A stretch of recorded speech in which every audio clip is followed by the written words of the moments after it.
Hey guys, I'm gonna go do some farm chores, and I figured we would talk a little bit about the unbelievable. We'll be back in just a minute. With every start, we are born again. Open your heart, spend this time in your head. Okay guys, my house is a zoo. There is noise everywhere inside because the freeze dryer is running. The kids are out doing chores or folding laundry and playing games and watching TV. So I figured I would come out here. And there's a channel that I subscribe to that I watch, Appalachia's Homestead. So I am channeling my inner Patera right now, and I'm going to walk around my farm and talk because it just seemed like a really good thing to do. So I'm sure that a lot of you are here because of the thumbnail, because of what I said. Woman loses 100 pounds in 3 months. And how amazing is that? Here, let me show you guys what's on the other side of this fence. Hang on. Hello, friend. No, you're not coming out here. I'm coming in. There's an emu. Oh. And there's Chewy. Hello, Chew. Hello, darling. Yes, hello. Oh my goodness. Good scratches. Oh, good scratches. Let's go this way. Come on, you coming, girl? Of course, it's noisy out here, too. It's going to take a minute for the geese to calm down. So, woman loses 100 pounds in 3 months. And I want to talk to you guys about the improbable, or potentially the impossible. Because a lot of people are looking for exactly that. They want the impossible. They want to lose 100 pounds in 3 months. And for some people, that becomes such an overwhelming focus that they can't think about anything else. So you're going to have to decide what's more important and figure out where your priorities are going to lie, because there's a lot going on right now in the world with our food chain. There's a lot going on with everything, with the prices, with what we have available to us.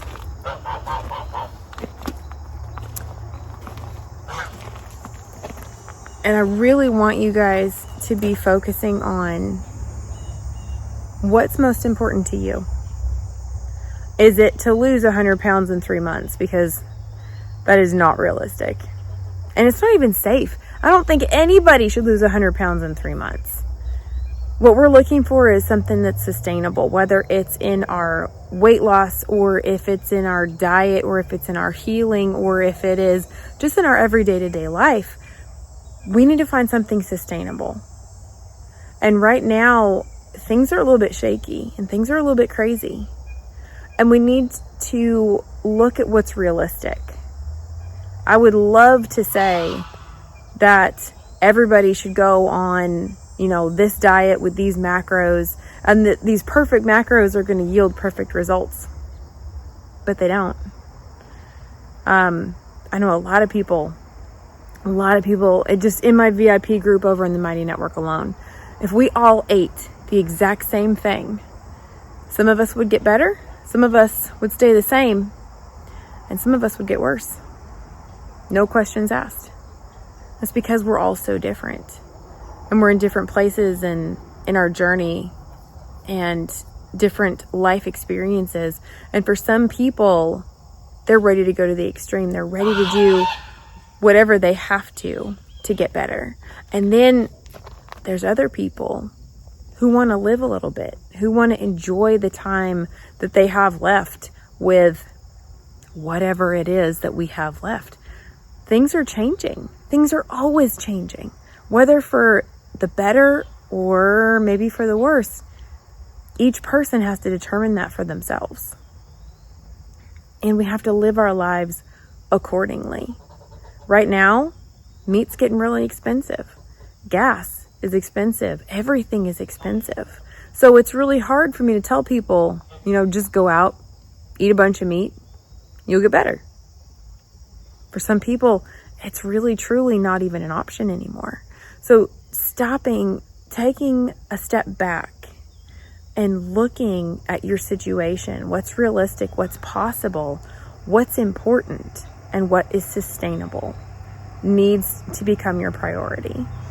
You know us, we have our own little farm, and we're working on getting our own animals and making sure that we are set up for the winter and putting away food for our animals for the winter, because prices keep going up this way. We're not going to be able to afford the food for our animals. And I don't know where you guys are, but here at my little local grocery store, there's not a lot. My shelves are getting more and more empty every day. So I'm extremely busy right now trying to prepare for what may come. Winter's coming up. I'm in Wisconsin. We've got some pretty good snowstorms up here. Last couple of years have honestly been kind of quiet. I'm being told that this year might be something to write home about. So I got to get ready for that. I got to be ready for my animals. I have to be ready for my family and what may happen. And that requires a lot of work, a lot of diligence, and honestly, some sacrifices. So at some point in time, you're going to have to decide, which sacrifices are you making? Are you sacrificing some more food to try to get the healing that you know that you need? There's a goose attempting to escape.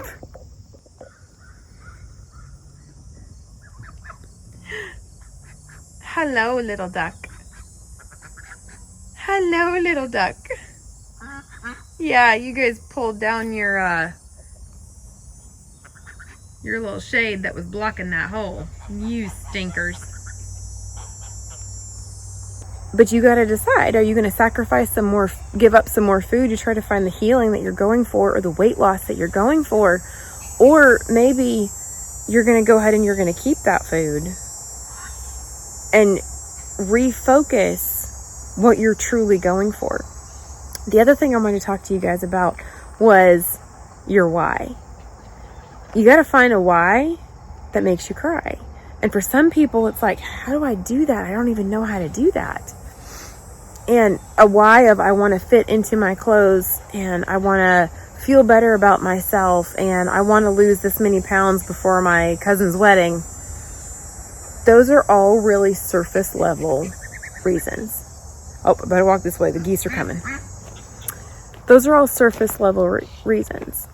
You got to keep digging deeper, and you got to go down lower, and you got to find your why that makes you cry. And for me, I wanted to share with you guys my why that makes me cry. I don't want to end up in the hospital. And that's where I was headed. I had already ended up there once in a facility where I was being watched to make sure that I didn't hurt myself or my family, because I ended up getting a gluten cross-contamination incident. And that was it. And I got taken away from my family for that. That's my why. That's why I am on this journey, and that's why I am trying to eliminate foods to see if I feel better with or without them, and why I'm bringing foods back in to see if I can handle them and what I can do, because times are getting tough. And right now we're trying to clean out our freezer to see what all we have, and I'm trying to see if I'm able to eat what I have in the freezers. Some of it's going okay. some of it's not. I'm being super careful and trying to be diligent about how I'm doing it. There's been a couple of times that I'm like, oh, forget it. I'm just going to go ahead and I'm going to try 4 things at once, and I know better. So far, I've been okay. But I'm to a point where, yes, I want to get my healing.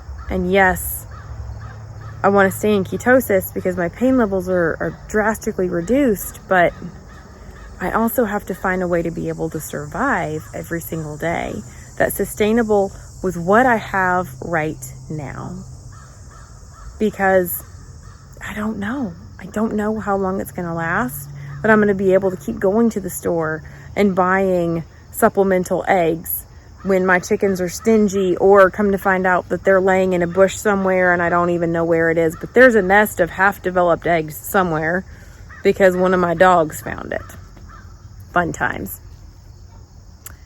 So we're trying to adjust with the times. We're trying to adjust with our circumstances and not be so rigid and set in our ways that we can't make those adjustments whenever we need to.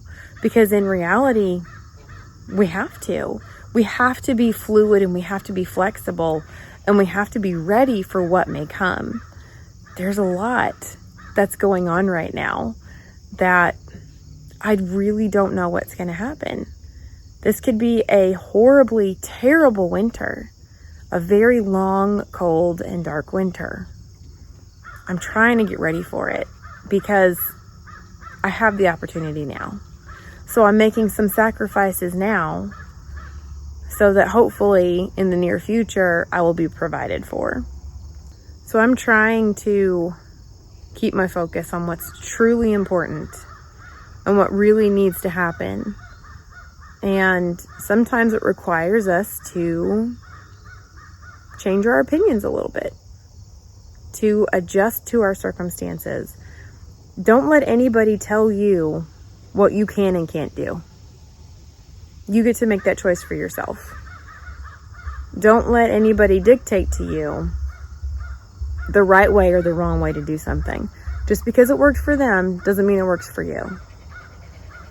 I think it's time for each one of us to start taking responsibility for ourselves and making our decisions that are in our own best interest, and then supporting others for the decisions that they've made for themselves and not judging them. I'm really big on that in all of my pages and all my social media and all of my groups, that we don't judge one another and we don't tell one another what to do. I really love the old saying, you catch more flies with honey than you do with vinegar. It's true. And I utilize that in my groups. I try to lead by example, but not be a dictator, not tell people what they should do, what they have to do. Because if you want someone to learn, it's not a good idea to go get in their face and go, you need to do this because it's going to kill you if you don't. People don't like to be told that. They'd be much more open to, you know what I found is working for me and my mind is totally blown, but can you believe this? This is what's working for me. Isn't that crazy? What do you think? And that opens the door for you to be able to start having these conversations and bringing up topics with people that might need to hear this. Times are getting tough, and our health is one of the most important things with everything that we have looming on the horizon. The really bad blizzards, winter storms, hurricanes. The hurricanes are just now starting up. We've got who knows what other severe weather. We've got the fires, and we've got earthquakes and so many things that could happen, that it's getting to the point that I want to be as healthy as I can be, but I have to be realistic in the way that I go about it. So I encourage you guys to do the same thing. I want you to be realistic with your goals. I want you to be realistic with what you can and can't do. And give yourself some grace. And I want you to give others some grace too. Because we got a lot. You never know what someone's going through. You don't have any idea what other people are going through right now. You might be the one kind voice that they hear today. Be that person. Be the person who lifts other people up and doesn't bring them down. Because right now, I think we could all really use a friend. So, thanks so much for checking in with me today, guys. I hope that this spoke to you in some way. And the deer finally cleared off now that I'm wrapping up. So, I'm going to take another page from Patera. Like, subscribe, and share. Please and thank you. And we'll see you guys on the way. Bye, guys.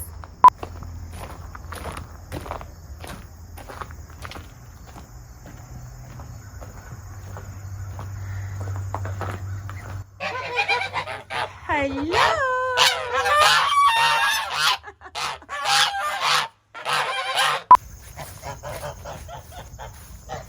Hello, everybody.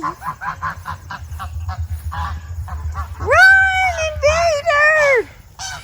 Oh, the water. Water, water, water. Water, water, water.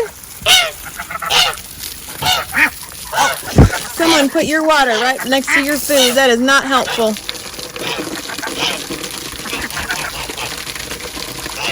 This is the efficient way to do it.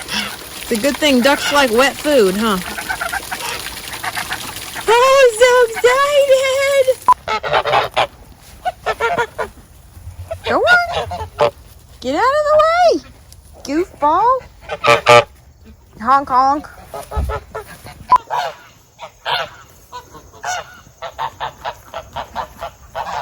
My guess, they're hiding their eggs and they don't want to share.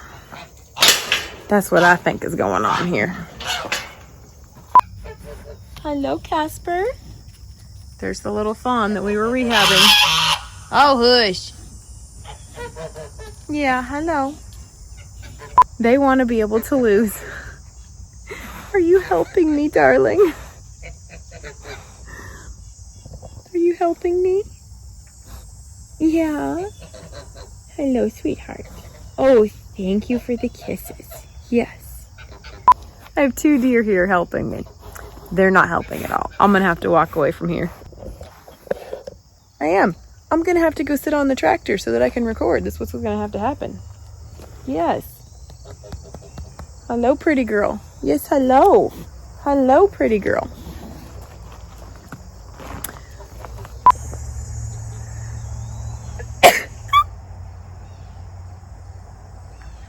Excuse me.